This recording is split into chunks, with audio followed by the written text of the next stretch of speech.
నమస్తే RTV news కి స్వాగతం। మీ సమస్య పరిష్కారమే మా లక్ష్యం।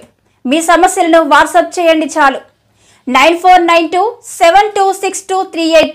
మా వార్తలు మీకు నచ్చినట్లయితే లైక్ చేయండి, షేర్ చేయండి, సబ్స్క్రైబ్ చేయడం మాత్రం మర్చిపోకండి। ఇన్నాళ్లు ఈ డోలుమోతలు, ఎన్నేళ్లు ఈ రహదారి కష్టాలు।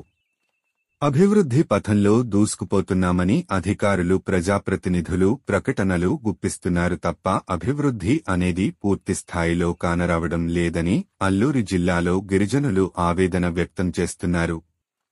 చింతపల్లి మండలం కిటుముల పంచాయతీ నిమ్మలపాలెం గ్రామానికి చెందిన తాంబేలి జంబో మలేరియా, టైఫాయిడ్ జ్వరంతో వైద్యం అందక ఇబ్బందులు పడడంతో, అలాగే సరైన రహదారి లేకపోవడంతో కుటుంబ సభ్యులు డోలిమోతలతో లంబసింగి ప్రాథమిక ఆరోగ్య కేంద్రానికి తరలించి వైద్య సేవలు అందించారు।